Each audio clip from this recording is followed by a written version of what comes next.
But first to you, Supriya Shinde, since the Congress has thrown this gambit in this UP elections, is this purely an attempt to get into the conversation, create some buzz? Because the truth is that you have not in any other state of this country given more than 15% seats to women. In most states, you give less than 10% tickets. In your own CWC, just 3 women members are there. So it appears to me that suddenly Uttar Pradesh, low-risk state, you are trying to create the impression that you are a gender-friendly party. When the reality is, why don't you do it across the country? Why only in UP now? So there has to be a beginning that one has to make somewhere, and I think that beginning has to be more than welcome, because this beginning is not just about one section or one caste or one religion. This is about half of India's population. This is about women. We've got to bring more women in, and the easiest way to do that is to ensure they have a definite number of tickets.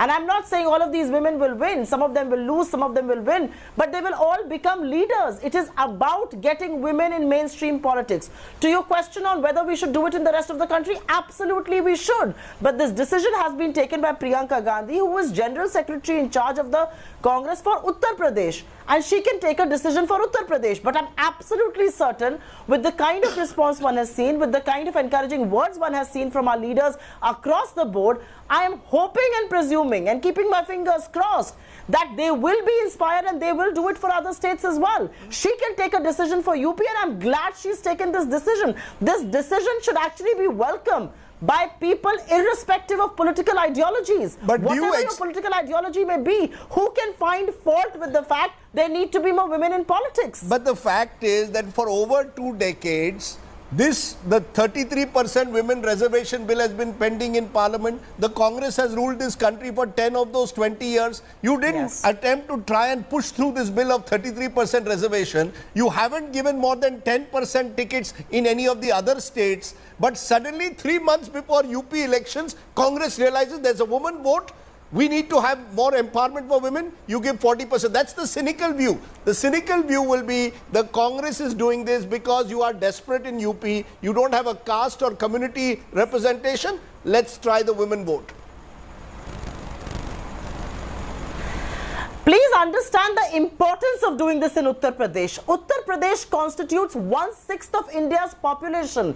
We are taking a leap of faith in a state as important as Uttar Pradesh, and we all know its political relevance in Indian politics. So please don't dismiss this as political gimmick. However, to the question that you asked earlier on, the women's reservation bill, it's a great question. Guess who got it passed in the Rajya Sabha, the UPA? Yes, and I put my hand up and say we could not pass it in the Lok Sabha because the men would not allow it to go through and we did not have the numbers. But the BJP, which has made it a poll promise in 2014 in its election manifesto and in 2019, has stayed absolutely mum on the women's reservation bill, despite the fact that both Mrs. Gandhi and Rahul ji have written and given their unconditional support to this bill. Why does the BJP not talk about it? And I will only say one thing. I think Priyanka Gandhi has taken a leap of faith. I think she has walked the talk. It's time for the others to do so as well. आप भी तो कर दिखाइए. आपकी बड़ी सशक्त भूमि है. आप क्यों भाग रहे हैं 40% से?